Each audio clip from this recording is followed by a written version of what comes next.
एक राजा था जिसका नाम रामधन था। उनके जीवन में सभी सुख थे। राज्य का काम काज भी ऐसो आराम से चल रहा था। राजा के नैतिक गुणों के कारण प्रजा भी बहुत प्रसन्न थी और जिस राज्य में प्रजा खुश रहती है वहाँ की आर्थिक व्यवस्था भी दुरुस्त होती है। इस प्रकार हर क्षेत्र में राज्य का प्रवाह अच्छा था। इतने सुखों के बाद भी राजा दुखी था क्योंकि उसकी कोई संतान नहीं थी। यह गम राजा को अंदर ही अंदर सताता रहता। प्रजा को भी इस बात का बहुत दुख था। वर्षों के बाद राजा की यह मुराद पूरी हुई और उसे एक पुत्र की प्राप्ति हुई। पूरे नगर में कई दिनों तक जश्न मना।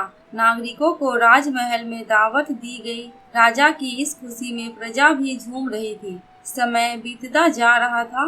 राजकुमार का नाम नंदन सिंह रखा गया। पूजा पाठ एवं इंतजार के बाद राजा को संतान प्राप्ति हुई थी, इसलिए उसे बड़े लाड़ प्यार से रखा जाता था। लेकिन अति किसी बात की अच्छी नहीं होती। अधिक लाड़ ने नंदन सिंह को बहुत ही बिगाड़ दिया था। बचपन में तो नंदन की सभी बातें दिल को लुभाती थी, पर बड़े होते होते यही बातें बदतमीजी लगने लगी थी। नंदन बहुत ज्यादा जिद्दी हो गया था। उसके मन में अहंकार आ गया था। वो चाहता था कि प्रजा सदैव उसकी जय जयकार करे, उसकी प्रशंसा करे। उसकी बात ना सुनने पर वह कोलाहल मचा देता था। बेचारे सैनिकों को तो वह पैर की जूती ही समझता था। आए दिन उसका प्रकोप प्रजा पर उतरने लगा था। वह खुद को भगवान के समान पूजता देखना चाहता था। आयु तो बहुत कम थी, लेकिन अहम कई गुना बढ़ चुका था। नंदन के इस व्यवहार से सभी बहुत ही दुखी थे। प्रजा आए दिन दरबार में नंदन की शिकायत लेकर आती थी, जिसके कारण राजा का सिर लज्जा से झुक जाता था। एक दिन गंभीर विषय बन चुका था। एक दिन राजा ने सभी खास दरबारियों एवं मंत्रियों की सभा बुलवाई और उनसे अपने दिल की बात कही कि वे राजकुमार की इस व्यवहार से अत्यंत दुखी है। राजकुमार इस राज्य का भविष्य है। अगर उनका व्यवहार यही रहा तो राज्य की खुशहाली चंद दिनों में ही जाती रहेगी। दरबारी राजा को सांत्वना देते हैं और कहते हैं कि आप हिम्मत रखे, वरना प्रजा निसहाय हो जाएगी। मंत्री ने सुझाव दिया कि राजकुमार को एक उचित मार्गदर्शन एवं सामान्य जीवन के अनुभव की जरूरत है। आप उन्हें गुरु राधा गुप्त के आश्रम भेज दीजिए। सुना है वहाँ से जानवर भी इंसान बनकर निकलता है। यह बात राजा को पसंद आई और उसने नंदन को गुरु जी के आश्रम में भेजा।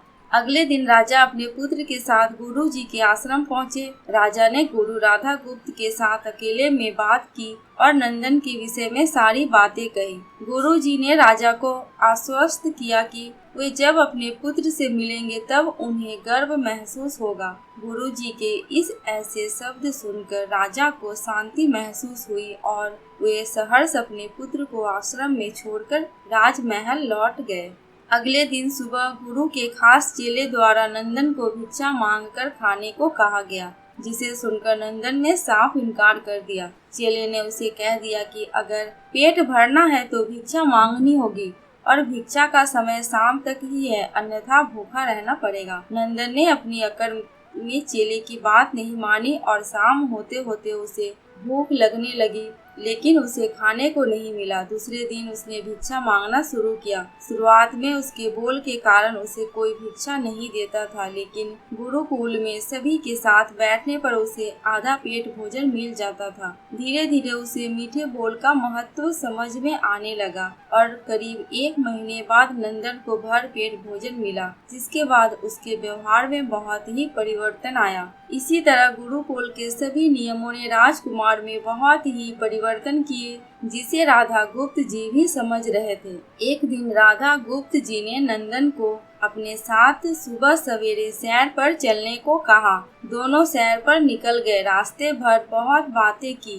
गुरु जी ने नंदन से कहा कि तुम बहुत बुद्धिमान हो और तुम में बहुत अधिक ऊर्जा है, जिसका तुम्हें सही दिशा में उपयोग करना चाहिए। दोनों चलते चलते एक सुंदर बाग में पहुंच गए, जहां बहुत सुंदर सुंदर फूल थे, जिनसे बाग महक रहा था। गुरुजी ने नंदन को बाग से पूजा के लिए गुलाब के फूल तोड़ने कहा। नंदन झट से सुंदर सुंदर गुलाब तोड़ लाया और अपने गुरु के सामने रख दिए। अब गुरु जी ने उसे नीम के पत्ते तोड़कर लाने कहा। नंदन वो भी ले आया। अब गुरुजी ने उसे एक गुलाब सूंघने दिया और कहा, बताओ कैसा लगता है। नंदन ने गुलाब सूंघा और गुलाब की बहुत ही तारीफ की। फिर गुरुजी उसे नीम के पत्ते चखकर उसके बारे में कहने को कहा। जैसे ही नंदन ने नीम के पत्ते खाए उसका मुंह कड़वा हो गया और उसने उसकी बहुत ही निंदा की और जाकर पानी पीने का ढूंढने लगा। नंदन की यह दशा देख गुरुजी मुस्कुरा रहे थे। पानी पीने के बाद नंदन को राहत मिली। फिर उसने गुरुजी से हंसने के कारण पूछा। तब गुरुजी ने उससे कहा कि जब तुमने गुलाब का फूल सूंघा तो तुम्हें उसकी खुशबू बहुत अच्छी लगी और तुमने उसकी तारीफ की, लेकिन जब तुमने नीम की पत्तियां खाई तो तुम्हें वो कड़वी लगी और तुमने उसे थूक दिया और उसकी निंदा भी की। गुरुजी ने नंदन को समझाया कि जिस प्रकार तुम्हें जो अच्छा लगता है तुम उसकी तारीफ करते हो, उसी प्रकार प्रजा भी जिनमें गुण होते हैं उनकी प्रशंसा करते हैं। अगर तुम उनके साथ दुर्व्यवहार करोगे और उनसे प्रशंसा की उम्मीद करोगे तो वे ये कभी दिल से नहीं कर पाएंगे। इस प्रकार जहाँ गुण होते हैं वहाँ प्रशंसा होती है। नंदन को सभी बातें विस्तार से समझ में आ जाती है और वो अपने महल लौट आता है। नंदन बहुत ही परिवर्तन आता है और वो बाद में एक सफल राजा बनता है। गुरु की सीख ने नंदन का जीवन ही बदल दिया।